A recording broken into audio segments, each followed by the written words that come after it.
Peter? Yes. Just like that. Do you know anybody else named Peter that's not white? Do you? One other. One other, yeah, that's what I thought. I don't know any other black Peters either. I knew one when I was in grammar school. He changed his name. He turned 13 and moved. I know this. I just said, when he said Peter, I said, this dude's name Peter? Just, you know, I wasn't expecting that. I was just surprised. You know? So the other people changed their name to Daquan. So it's, Peter Tosh. you know that. Yeah, Peter Tosh. Yeah, Peter Tosh, but he's Jamaican. That's different. Jamaicans, if you meet me named Peter, because you say it like, my name's Peter. It sounds a whole lot better than Peter.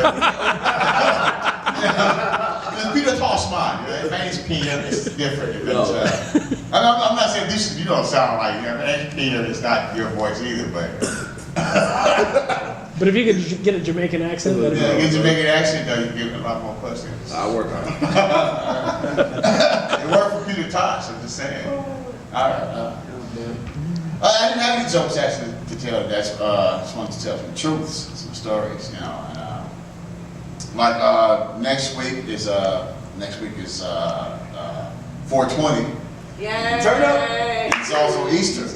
Yeah, Easter's on 420, and I had to ask my wife. I said, "Honey, well, what are we celebrating next Sunday? Are we celebrating Easter or 420?" Because I don't know. Should I put on a suit or dashiki? I'm not really sure how to dress. Personally, I'm going to celebrate. I want to do 420 myself. I want to barbecue, just actually lay it out. You know, you guys coming back for 420? It'll be fun.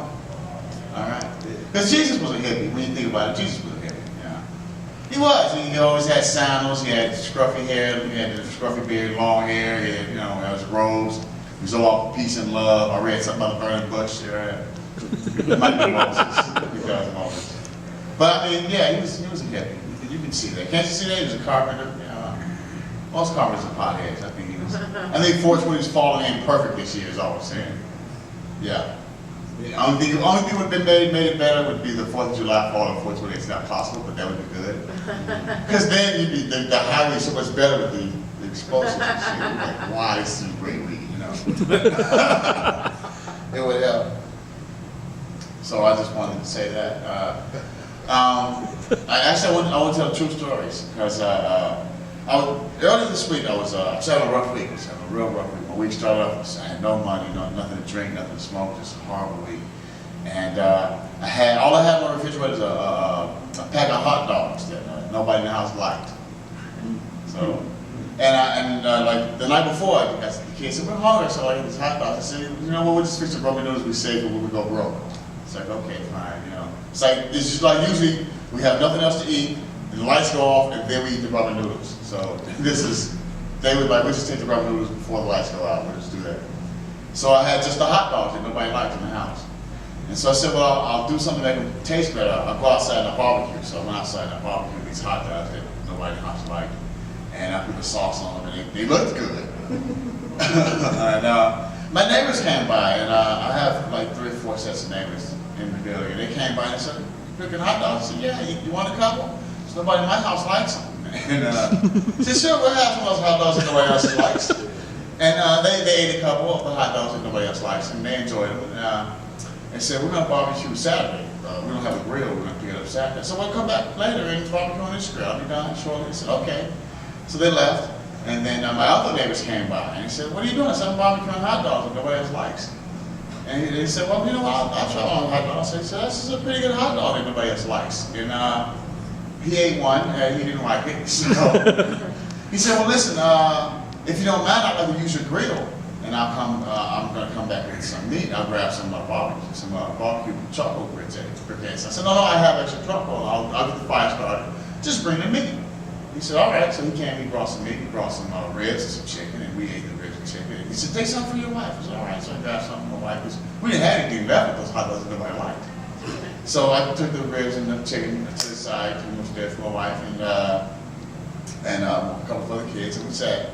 And I helped the guy barbecue, and he brought beer. So now I got some drink, and I'm drinking, I'm eating for the barbecue. We're having a good time. And then he left, and I went to pick up my wife, and I brought the chicken, some ribs. And she came home, and the kids had gotten home, and they had some chicken and some ribs, and one of those hot dogs nobody likes. My son will eat anything. He'll eat anything. He doesn't care whether anybody likes it or not. He'll eat it. So the next set of neighbors came back and said, well, hey, we got some chicken, we want to barbecue on this grill that you got, you know, that since you offered. I said, yeah, you can barbecue, let's get it started. And now I have to say, I had to teach him how to barbecue, because he came down, he's like 21, he's not like the other neighbors, he's, you know, 21, he thinks he knows what he's doing, but he doesn't. He's playing his video game, or his iPod, or whatever the hell he got in his hand. And he says that he's got the grill going, the fire's going, and I said, hey, you gonna put the meat on? He said, not yet. I said, well, what are you waiting for? He said, well, the charcoal's still on fire. And I said, well, yeah, you use the fire to cook the meat. That's what the fire's for. What are you waiting for the charcoal to go out? What the fuck is wrong with you? And so he said, okay, I'll put it on. So he puts the meat on, then he starts playing his game again. I said, you're gonna turn the meat, or you're gonna just let it sit there and burn? And I look at it, it's just all black. I said, okay, you burnt the meat, but we can cook the inside. We won't eat the burnt skin part of the meat. And I taught him how to cook his meat, because he had no idea. So for an hour, I'm teaching him, because you can't cook meat slow or fast, you know, and he's already burnt the outside, so we gotta cook the inside. From the inside out is how we gotta cook this meat. So we're out there for an hour cooking the meat from the inside out. And he said, hey, I got some wings. All right, so now we're smoking. I got something to smoke. And he gave me a cigarette, so I'm smoking weed, like a cigarette, you know, and some chicken after I cooked it right. And at the end of the day, I thought, you know, I had these hot dogs that nobody liked. And because I offered them to other people, and they actually liked them, I was able to get more food that everybody liked. And then the family all ate. And I got some weed, that was good, and a cigarette, that was nice, and some beer, because they brought beer. So I got to drink, smoke, and eat, and have fun all day long. All day long, I just sat in the barbecue, eat, drinking, smoking, having fun. Because of those hot dogs that nobody liked. It's when we think we're at our lowest, we have nothing. And when we share that nothing that we have, that little bit that, I don't want this, it's all I got, I don't even want it, but I'll share it with you anyway. And that's when we get our blessings back to us. So share with each other. Thank you much.